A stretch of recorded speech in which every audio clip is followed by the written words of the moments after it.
Hey everyone, welcome back to Corporate Decoder, the place where we help you see behind the curtain of corporate filings. And today we've got a really interesting one from Assembly Biosciences, Incorporated, a company working on exciting new treatments for herpes. Now, Assembly Biosciences Incorporated is giving us an update on their clinical studies, and the results are quite promising not just for the company, but potentially for a lot of people out there. If you like getting straight to the heart of what these corporate reports mean for businesses and their futures, you should definitely be subscribed. Also, join our Discord community linked in the description below. It's a great place to connect and discuss these insights. So what we're looking at here is a current report on Form 8. Think of this as a way for companies to announce major news that investors need to know about right away. And the big news today is all about their progress in developing new medicines. This report is coming out on the 8th of December of 2025, and it details the earliest events reported on that same day. The company we are focusing on is Assembly Biosciences Incorporated.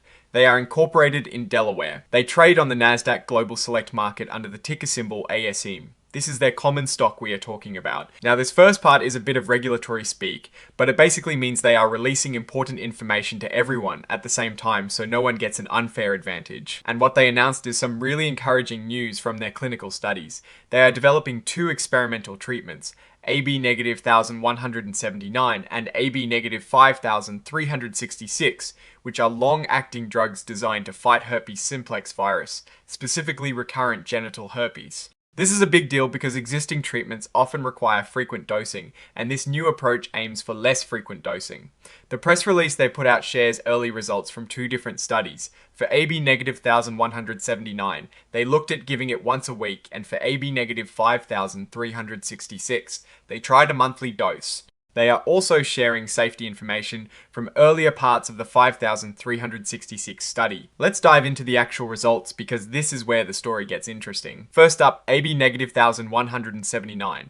They shared interim results from its study, and this sounds excellent. When they looked at the main goal of the study, which was to see how much less virus was present, they saw a massive 98% reduction in HSV-2 shedding compared to a placebo group, and this was over a 29-day period for people taking a 50 milligram weekly dose. This is significantly better than their target of an 80 to 85% reduction. Beyond just the virus detecting, they also looked at whether this translated to fewer observable symptoms. For the rate of genital lesions, they saw a 91% reduction compared to placebo. That's almost eliminating lesions in the treated group compared to those who didn't get the drug. And even more impressive, they looked at the rate of samples with high viral load, which is a key indicator for how likely the virus is to spread. This was reduced by over 99% compared to a placebo.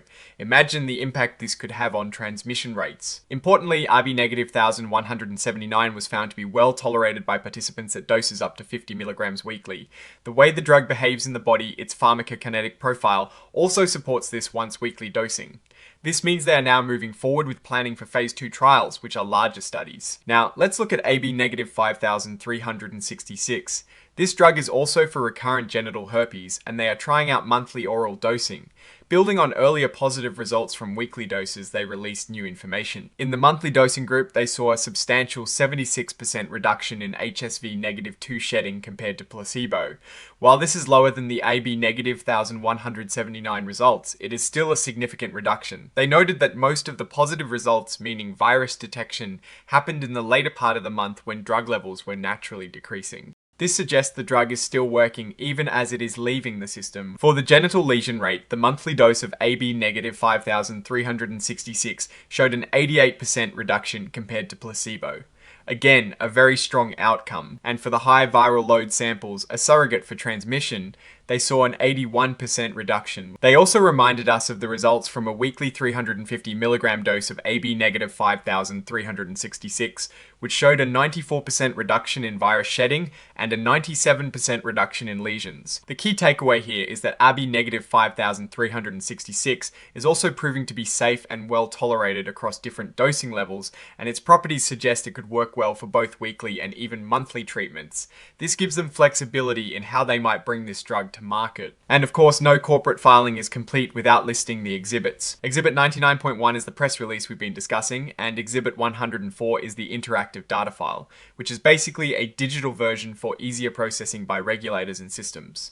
Now, looking at this from a broader perspective, Assembly Biosciences Incorporated seems to be making really significant strides in developing new treatments for herpes.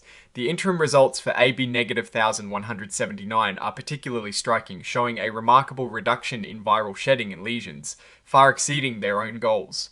This suggests a very potent drug that could dramatically change how recurrent genital herpes is managed. For AB-5366, the flexibility of a monthly dosing regimen is a major advantage, offering convenience for patients. While the viral shedding reduction in the monthly cohort was not as high as for RB-1179, it is still very strong, and the drug's safety profile across different doses is a positive sign. A key risk for any company in this space is the success of clinical trials. These are interim results, and further studies are needed to confirm efficacy and safety in larger patient populations. Competition is also a factor, as other companies are also working on treatments for HSV. However, the long-acting nature of these candidates from Assembly Biosciences Incorporated could be a significant differentiator. Overall, Assembly Biosciences Incorporated appears to be on a promising trajectory. The data presented indicates potential for disruptive treatments that could significantly improve the lives of people affected by genital herpes. The company's clear development path for both AB-1179 and AB-5366 suggests a focused strategy. Alright, that is our breakdown of Assembly Biosciences Incorporated's latest filing. What is your take on these results and what they signal for the company's future? Do you think these new treatments will be a game changer? Drop your thoughts in the comments below. If this analysis was valuable, hitting that like button really helps us out, and subscribe for more deep dives into corporate filings. Remember to check out the Discord link in the description for more discussions. Thanks for watching. See you next time.